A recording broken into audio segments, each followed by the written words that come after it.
say I no longer do what I was gonna do, but you're no good for me. That's why me know I said me if you could flee. Me have to take away myself. Me have to take away myself. Me have to hide like a thief in the night. Me have to get out of sight. Me have to take away myself. Have to take away myself. I have to utilize I wings. Surely I cleave where I ease. I said, yeah, I find you very hard to resist. But this relationship I'm gonna desist.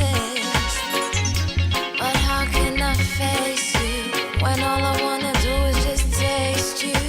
I know you think I play me, I play, but soon you're gonna see the light of day.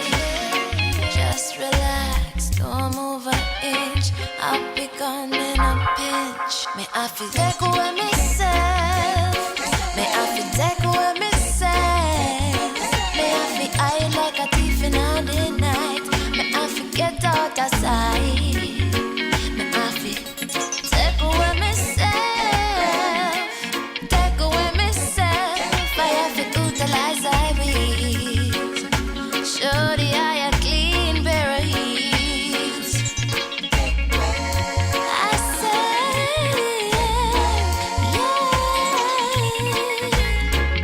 yeah.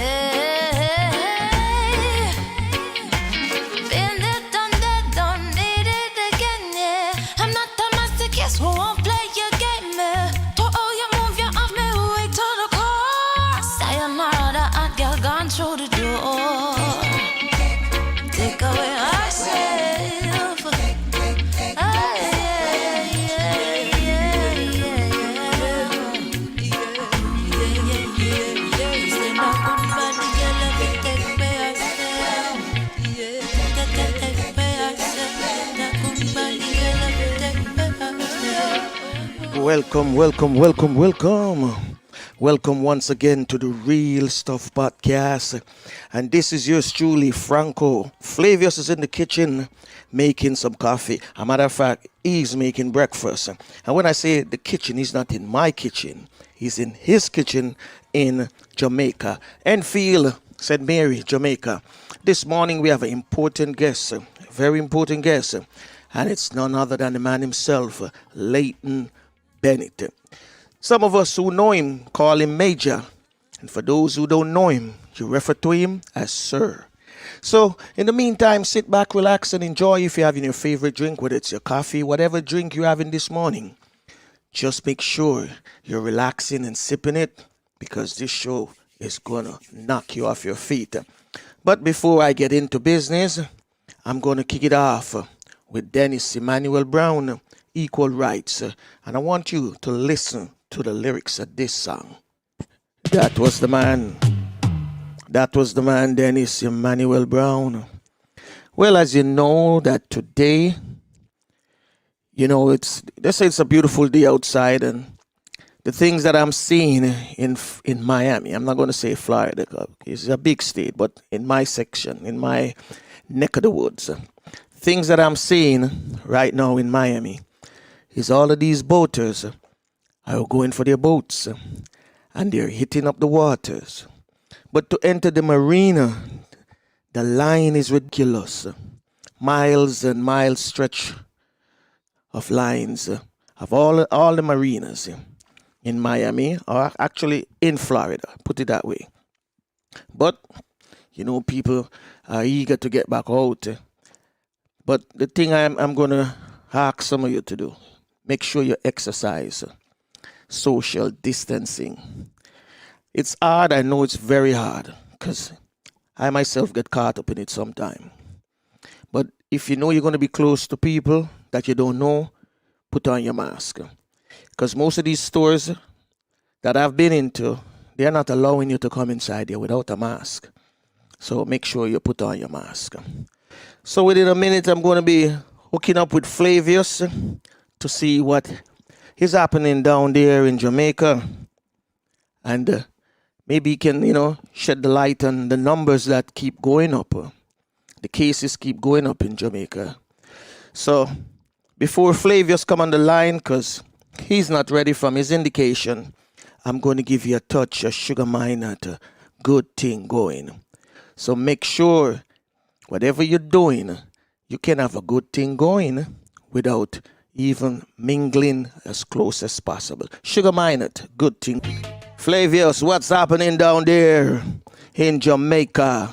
Oh, good morning, listeners. Good morning, Franco. Morning, sir. Well, we are plugging on. I mean, our numbers are going up. I think we're at 469 now and climbing. But I would imagine sometime soon it will start flattening out again. Because that one workplace had pushed us up. We are going on very nicely. And then that one place had a lot of people, Okay. And I think there's more to come from them. And then they are also producing quite a bit too, People they have infected, really contact tracing, they have found quite a few that were from them, directly from them. Okay. So I don't know, it is a serious thing in that it's hard to trace them because they take public transport and we don't know how long those people had it before they were caught, But they're working on it and, hopefully, I mean, they had near 800 workers and I think right now they are still have more than half of all the cases that we have. Okay. In fact, it's even more now since other ones, Okay. And I don't think I've tested all of them yet. So I am still expecting. I am expecting quite a few hundred more. Frankly. Why so much more? Because if they have 800 and almost, and they are working in the same close place and exchanging equipment and all that. Okay, I see. And after testing, they are probably about 250 or something like that. I'm expecting them alone to go up to 600. Really, a big number, And then, but when you multiply that by 4, let's say 4 in the family, that is 2,000. We have the possibility to be reaching those numbers, and then you don't know who else they infected. Yeah. So, but the government is on it. The health people are on it. So, I am hoping. We are hoping for the best. Yeah. Let's see what happens. One of the bottom ones, and now we just ballooned up to about 15. We just ballooned up to about 15. I don't know where in St. Mary they are, or, who or why or whatever. I don't get that information. But yeah, some parishes going very well, I mean, I think St. Thomas said they had 1, Hanover 0. Trelawney must have 1 or 2, It's basically concentrated in Kingston, St. Catherine, Clarendon, and now St. Mary wants to join the race. St. Mary wants to join the race. How much St. Mary have now? 2? 15. 15. The last time you tell me it was 2, I jumped to 15 already. My gosh. Yeah. Probably just one place, Probably just one place. But them never tell you the location where that 15 is. No, no, I didn't hear that. Or where they how they got it, Because the borders are closed, so we don't expect people to be imported ones to be coming now. Yeah. So it would have to be the ones that are here, that are passing it on. So folks, everybody out there, be careful, wear your masks, because we got to, we have to beat this thing, and we have to and we have to slow it down like now. We can't make it keep rising because the more it goes up, is a possibility of another explosion. Yeah. Because we were doing extremely well, and then I don't know, for lack of proper preparation and following the rules and the guidelines, one place caused an explosion. One single entity. Yeah. Didn't follow the right protocols and whatever. And they just ballooned the whole thing out, you know what I mean? So without them we would be probably somewhere about 100 and something now. Yeah, that's how it go. And flattening the curve, you know. Yeah, it's so going, you see. And it's all young people trying their best to make a living, but I think the employers didn't do what they needed to do. Yeah, they mess up. Yeah, that's the problem. The equipment, the sharing of equipment, a big problem. That no, that's a no-no. Because something like a headphone where your mouth is so close and all that, and then you take it off, and the next shift start, and the next person just put it on. I mean, that's a recipe. Even without COVID, that's a recipe for disaster. I know I wouldn't be using any headphones that other people use. True. Headphones are so cheap. And worst come to the worst, I would buy my own and carry it. Because I mean, it's just not sanitary. A headphone is just a personal item. It's just a personal item. It's not something that people usually share or should share, Because even if they disinfect it and all that, I still wouldn't wear it. Yeah. It's just too personal.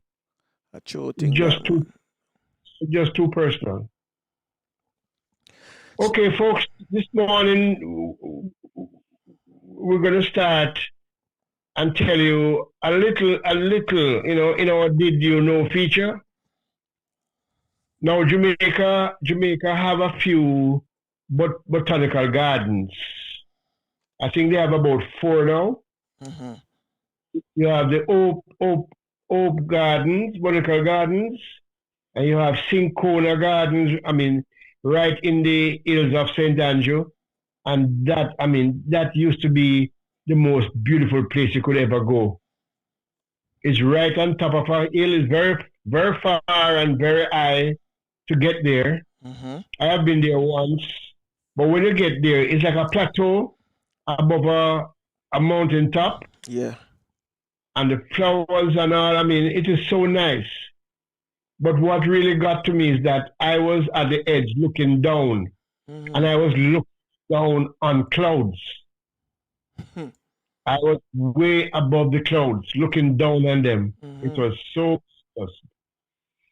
And of course we have the Blue and Jankro National Park gardens, and that is a double-edged UNESCO heritage site, and I think we're gonna get somebody to come and talk about that because that is really huge.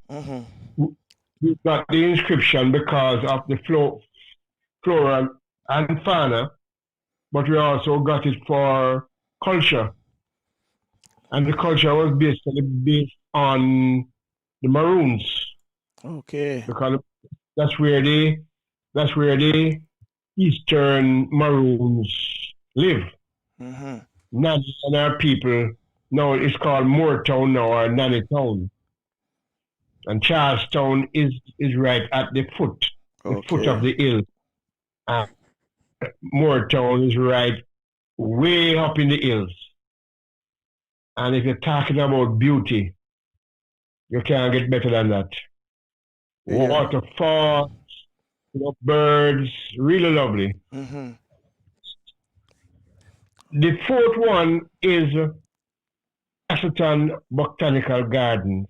Okay. I don't know how many Jamaicans living here, living abroad, or how many visitors to our island have actually visited the Casselton Botanical Gardens.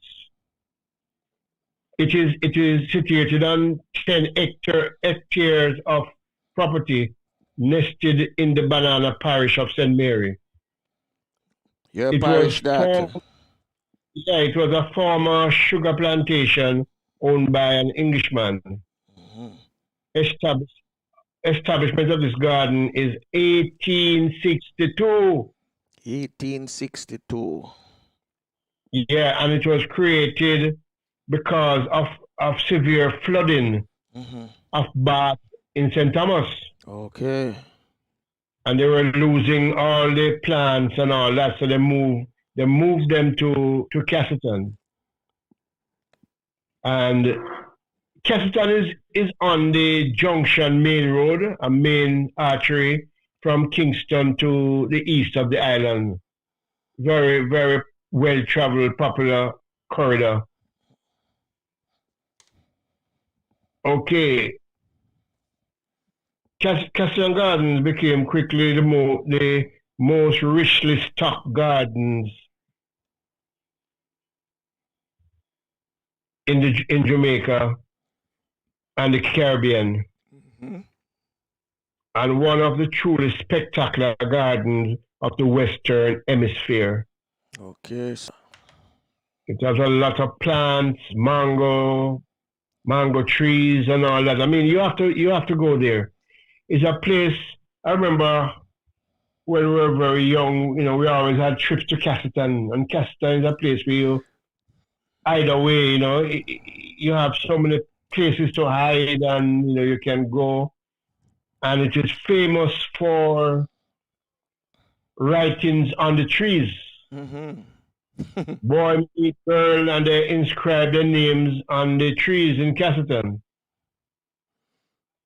And it is nested beside the Wagwater River, big river, comes from St. Andrew to St. Mary. In fact, Wagwater ends in the sea at Another Bay.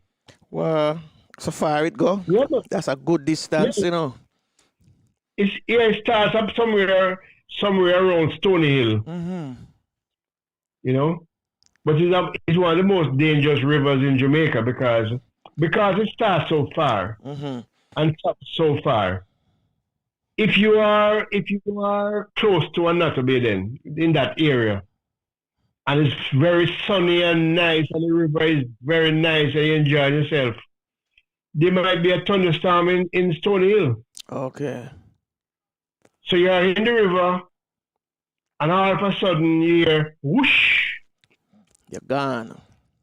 Of course you're gone. Of course you're gone because you're not expecting it. Because there's no activity on the river until all of a sudden all the things from Stony Hill just come down suddenly at you. And it's a big river, and when it's in spate, it is really, really, it's not something to play with. Yeah. So some people have been washed away and all that there, But it's a very, very nice place. I can recommend that place. I can recommend it. I have been there many, many, many times, and it's really nice. Like I say, you have the river down the bottom. You can go down the river and bathe and all that, and you can go and explore the garden itself. It's well covered and kind of mazy, so you can lose yourself in there. True. If you want to just go, you go with your family or your special one, you have a picnic basket and all that, you can go either way yourself for the whole day. Casselton, man. Yeah, man, Casselton, yeah, right on the main road. Yeah, I've been there as a youth too. Drove past there last year, heading to St. Mary.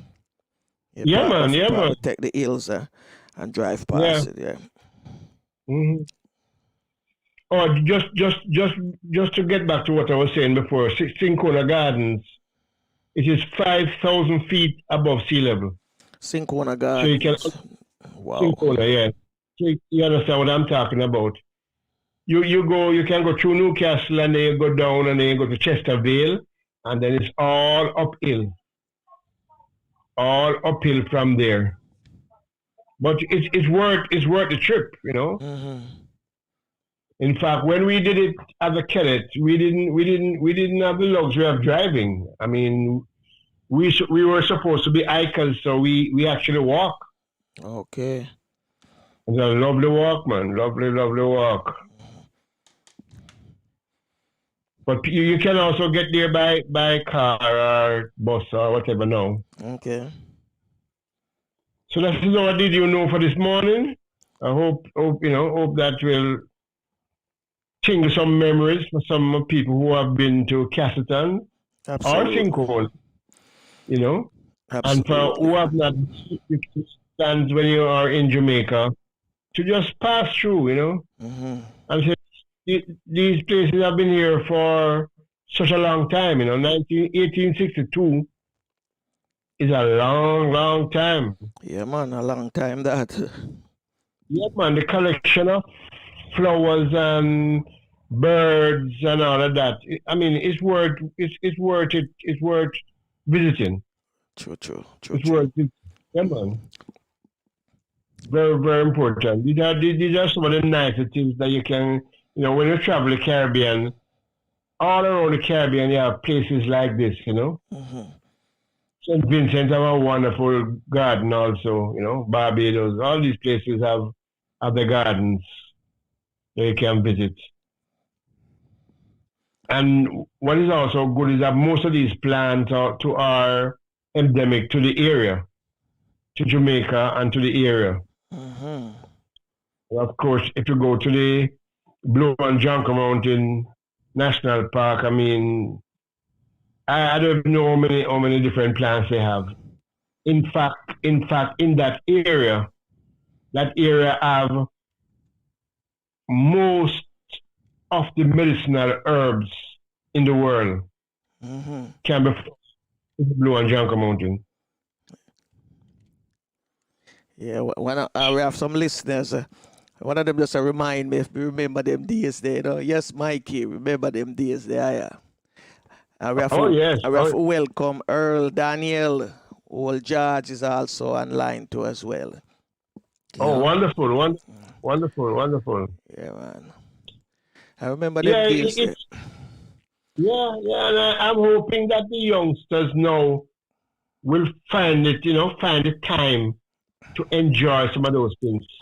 You know, one of the things that I'm glad we're doing this podcast is we're going down memory lane. We're taking them back into time, and this is a feeling. It's a feeling that I don't know. It just rejuvenate, you know, my youthfulness, and I hope it'll do the same thing for other people, because we have we're going to put on a show in the summer, and it's a reunion. I want to do a reunion with my school, my old secondary school, St. Annie's, and I hope during that time I can unveil the article that I wrote on our championship here and release it online so everybody can see it. So I'm glad we're doing this podcast, Favors. I'm definitely glad we're doing it. Oh yeah, I am with you there. It brings out a whole lot of stuff. You know, brings out a whole lot of stuff. Well, without a doubt, I know that a lot of people going be you know, telling us the same thing too. I know that. So these are the known facts of 4 botanical gardens that you just mentioned.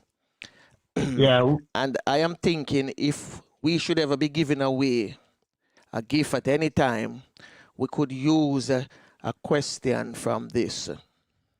Oh yes. You understand me? Oh yes. Because see how many people remember what you just said. Yes. So very important that especially young people, you know, or the city people and all that, get out and explore, you know, and enjoy some of what we have to offer. Yeah, man, a true thing. Oftentimes you are traveling overseas and you meet somebody and they, saying, "Oh, I went to this place or I went to that place," and your mouth is wide open because you are born and live here and you don't even know what I'm talking about. I have never been there. You're right, man. You're right. That's what I've never been there. You don't even know what I'm talking about. Mm-hmm. That is the sad part about it. Mm-hmm. So we need to realize that Jamaica have a lot to offer, the whole Caribbean, and you have to explore it. You have to own it. You have to own it. So you go different places. At one point in time, I used to go a different place every weekend Mm-hmm. just to be somewhere different. You explore, you learn, you meet people. Yeah. People are different everywhere. True, true, true, true. And this is a Caribbean podcast as well. Is we're mixing it up because we have had on the show already two people living in the Caribbean so far in different parts of the Caribbean, and that was Old George and Yes. Ivan, Yeah. a Jamaican but living in Trinidad. So from time to time we're gonna be mixing it up. It's not gonna be about Jamaica alone, but it's a Caribbean podcast. No, it's definitely a Caribbean thing because I'm Caribbean first. Mm-hmm. Because my experience in the Caribbean, is really tremendous. True, Really, true. really tremendous. People don't know what they are missing, not avail themselves to, travel the Caribbean. Well, with that Because, say, make we bring in a Leighton who have traveled all over the Caribbean and the world. yes, And who have something to tell us. But before I bring in Leighton, right, I just want you to know something about Leighton. He served 20 JDF 25 years, migrated to the US 7 years ago. that's the military. Yeah, Jamaica Defense Force. Have two boys and a wife. And today he's going to discuss education in our prospective countries. Is it adequate? Politicians, are they winning the argument that they are doing a good job? And how will COVID affect sports in Jamaica? So while I'm giving this introduction, I'm dialing up Leighton. Leighton, are you there with us, sir? I am here. Welcome to the Real Stuff podcast. Flavius is on the line too as well. Morning, Leighton. Morning. I'd like to just take the opportunity to say thanks to Flavius and Franco. I think you guys are doing a wonderful job, and I think the whole business of putting together this podcast so that information can flow among us in a free way, because we are learning beings. So thanks for having me. You're welcome, sir. Anytime. Welcome. So, Leighton, yeah. you said today you're going to give us like maybe a three-part segment, education, politicians, and the post-COVID, and how will it affect sports in Jamaica after it's over and things like that. Yeah, okay. Yes, those are pretty much the three areas. I hope they flow, but one of the things that I was listening keenly when Flavius was giving the overview of the COVID situation. Yeah. And that we are up to what, 469. It was 463 yesterday. Mm-hmm. Right? Yeah. I don't want to be a devil's advocate in this whole business of statistics, but they say there are statistics, there are damn lies, and then there are statistics. Mm-hmm. Right? That's what they say. But one of the things that I always thought about, even in the United States, but more importantly in Jamaica, is that the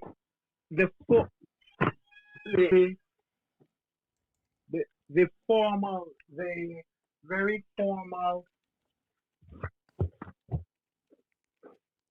the formal review, the formal review of of of of of of the statistics. Meaning, where does Jamaica get all of its statistics? Is it just from the formal hospitals? Because there's so much little um, places in Jamaica, in mountain areas and so forth, and you know, you just wonder if because it's the formal hospitals, probably the larger hospitals, they get their statistics from. And yes, you have to use what you have. I believe that there may be a lot of things happening outside of these very formal areas. And sometimes you get spikes because those in very rural areas or inner cities, because I'm an inner city boy and so forth. And what fascinated me growing up was when they spoke about the murder rate, I never hear them talk about the people who get killed in my lane until a couple days later. You know, so the whole business of, because within Jamaica there's so much informal. But listen, I can answer that question for you. Sure. The statistics that we are getting is based on people tested. Okay. And only the government can test you. So it's just about people who are. In fact, right, I think you have a few countries now who say they have flattened the curve, but they have because they stopped testing. Right. If you stop testing, then the figures can't go up. Indeed. Yes, and in Jamaica now we are only testing suspected cases. Okay. So if they find somebody positive and then that they do contact tracing and you are associated with that person, you get tested too. Okay. So but the ordinary man on the street will not get tested. Okay, so you will go into very rural areas if you found he came from there. Yeah, if the trace leads there. Okay, I stand corrected, and my curiosity is somewhat. No, I don't. I think you are correct, because I think we probably have a lot of people who have it and will never be tested, unless somebody gets sick and go to the hospital and they get tested in the hospital and they are found positive. Then they will try and hunt down everybody who that person was in contact with. And they may well get better from the bush remedy. Oh yes, that too. Yes. So it's a fascinating thing. It really is fascinating. But it really has impacted us and so forth. And I heard there were some people who was having a dance in a rural area the other day and were arrested. Is that so? Oh yeah, it's a big dance in the woods, away from the crowd. I mean, that's amazing. Well, it is amazing. What the police say is that over 100 people escaped. Imagine that. You know what that might mean for us, eh? Yeah. It's amazing. Another 100 infected. Indeed. Oh. Indeed. Oh. But let me not let me try as best as possible so that we can touch on the area. I think three things are certain in life: death, taxes, and change. And it is this whole business of change that I think we're here and we're talking about. We're talking about the change as a result of the historical aspect of things. We're talking about the change in COVID. We're talking about how our lives have been changed and so forth. We're talking about education. Now, education for me was a very important thing. You know, as an inner city boy, you felt that was the ladder to making your way out. And I think it is still thought to be a very, very, very important thing. But the question that must be asked is, education as it was, as it has been done, has served Jamaica well because Jamaicans get into some of the top colleges. I think there was a Jamaican girl from Woolmer's. I think she was Woolmer's head girl. She got into about 7 Ivy League um, schools here and so forth. So you see where our education has served us. But the question I always ask, because I've done a lot of learning in my time, right? And the question I ask is, how well is it serving the child today? And why that question came up was I was reading a book by Paul Tuck, which is How Children Succeed. And basically, he got a lot of scientists and average man in the street and watched some children over a period of time. And he found that there are some cognitive skills that should be taught for long-term success. I'm not talking about the short-term success where we're talking about intelligence and IQ, you know, but long-term success. And I'll speak to them. He speaks to self-control and willpower, teaching children that to be conscientious, right? To have grit, right? And the whole business of gratitude, having gratitude. You find a lot of children go through schooling and they're bright in the 7th grade, they're bright at primary school, and then they fade away. They become almost tired because of this rote learning and so forth. And, you know, are we really, really, really having teachers who are going to unlock the pathway to learning, as opposed to say, no man, that the picnic now come out to be nothing. You hear it over and over. Oh, that the child done. This is this and that is that. And you know what's fascinating? And this goes through the whole Caribbean. You know, a lot of children who you see would get like 15 CXC or whatever they call it now.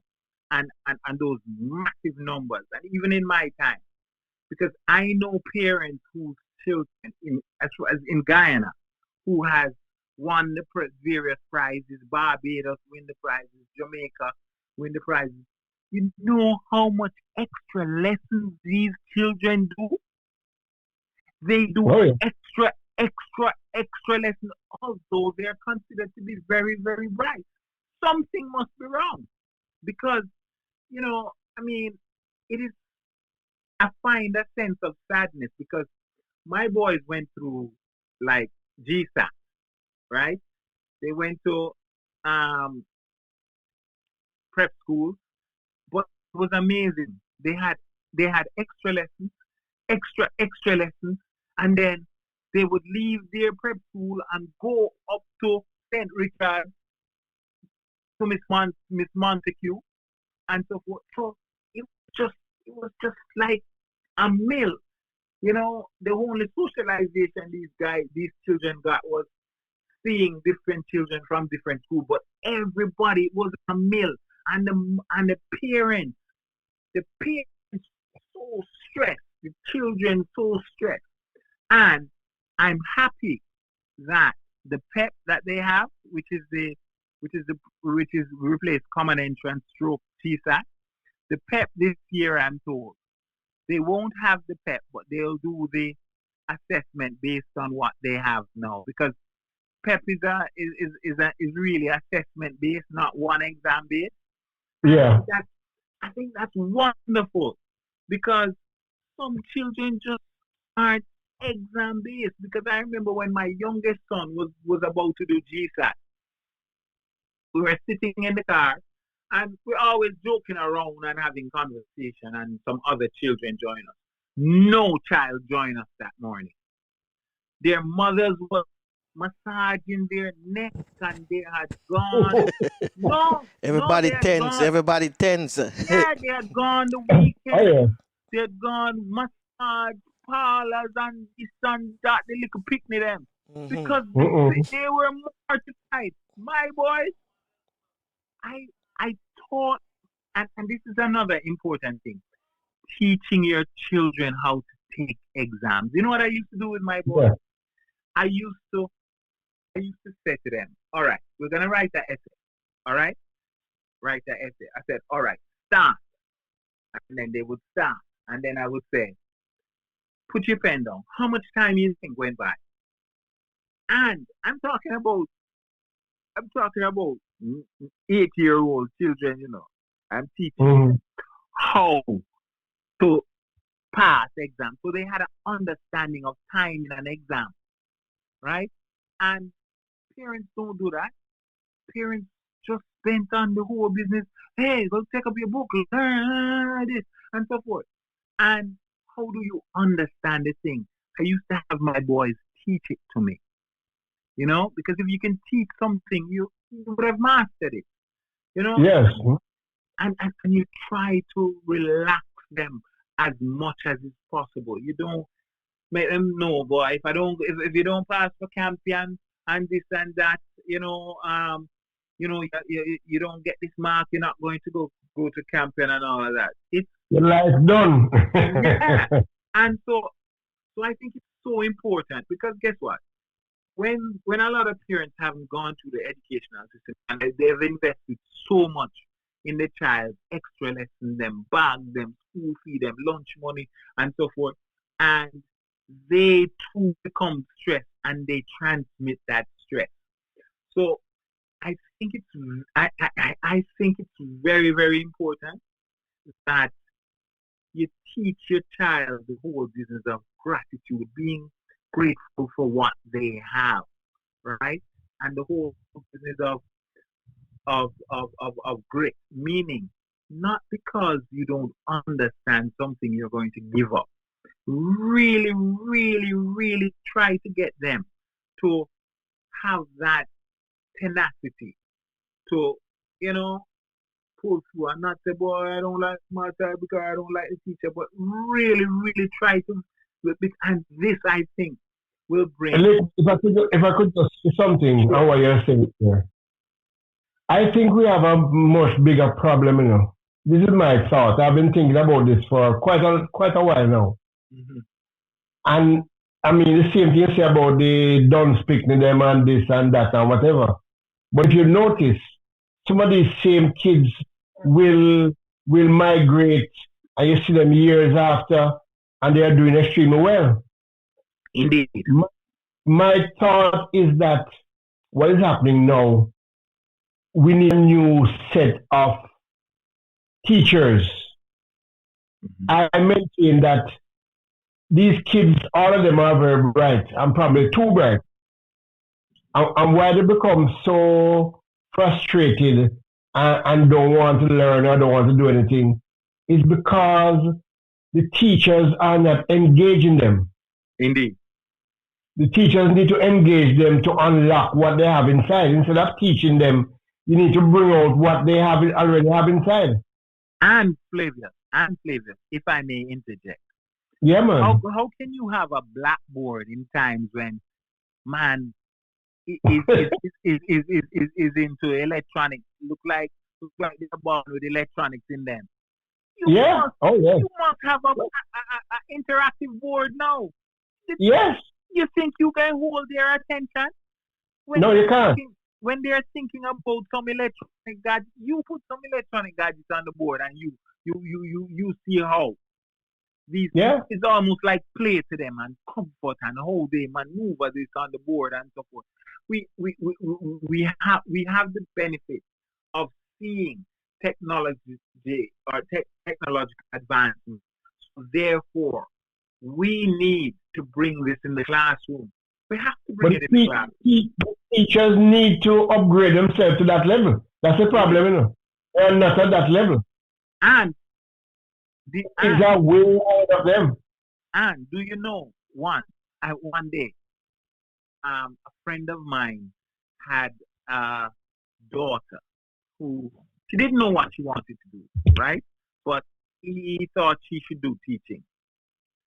And so I was in a park camp, and he brought her there early in the morning because he was going to work, and asked if I could take her down to Michael to do the test. And yeah, no problem. I chatted with her, and it's my friend's daughter.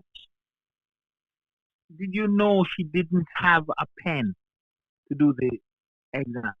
And she was going to be a teacher. And it's almost as if it's something you fall back on to become a teacher, as opposed to that hunger that the Myconians had in their days, where you are teach boy and you are teach girl. You understand? And I find and look, it's not an easy task on the teachers in the school today, because the whole business of the support from the community and the parents and so forth, in saying that, look, we're one. We don't really have that. It's very individual things that go on. And, you have some serious mental health problems in school that is not being addressed because of the stigma that we put on people with mental health. That's also another thing. Because it's so much gunshot fight. I mean, I know about gunshot from the whole business of my career and growing up in the inner city. And I remember, and Franco, can I attest to this? One day we slept in a particular school. We slept overnight in school because of gunshot and violence. Mm-hmm. I'm saying, with all of that impacting on us, and there must be the catering for mental health in certain way, and not to say, boy, you're a mad boy, but just to say you're putting things into perspective. Because over here, man, we say, boy, I have to go to my therapist on this and so forth. And it's about putting things into perspective. It's not that he's mad, that he's not functional, and so forth. So there's so many things, I think, in education that we have to approach in such a way. And education can't be looked upon as only academic, because even when we play sport, it's supposed to bring some sort of discipline to us, and we transfer that learning in other things. Education is far more. Going to the country on field trips and those gardens that you spoke about, and boy, Lord, my leg felt tired because I've done walking. When Flavia spoke about it, I have done those walks, and it made me feel a little